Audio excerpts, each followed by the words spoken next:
2 Samuel chapter 9. Now David said, "Is there still anyone who is left of the house of Saul, that I may show him kindness for Jonathan's sake?" And there was a servant of the house of Saul whose name was Ziba. So when they called him to David, the king said to him, "Are you Ziba?" He said, "At your service." Then the king said, "Is there not still someone of the house of Saul to whom I may show the kindness of God?" And Ziba said to the king, "There is still a son of Jonathan who is lame in his feet." So the king said to him, "Where is he?" And Ziba said to the king, "Indeed, he is in the house of Machir, the son of Ammiel, in Lodebar." Then King David sent and brought him out of the house of Machir, the son of Ammiel, from Lodebar. Now when Mephibosheth, the son of Jonathan, the son of Saul, had come to David, he fell on his face and prostrated himself. Then David said, "Mephibosheth?" And he answered, "Here is your servant."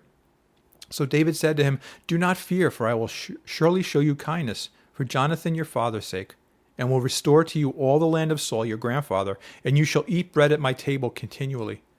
Then he bowed himself and said, "What is your servant, that I should look upon such a dead dog as I?"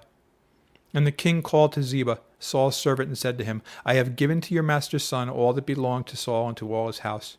You therefore and your sons and your servants shall work the land for him, and you shall bring in the harvest, that your master's son may have food to eat. But Mephibosheth, your master's son, shall eat bread at my table always." Now Ziba had 15 sons and 20 servants. Then Ziba said to the king, "According to all that my lord the king has commanded his servant, so will your servant do. As for Mephibosheth," said the king, "he shall eat at my table, like one of the king's sons." Mephibosheth had a young son whose name was Micah, and all who dwelt in the house of Ziba were servants of Mephibosheth.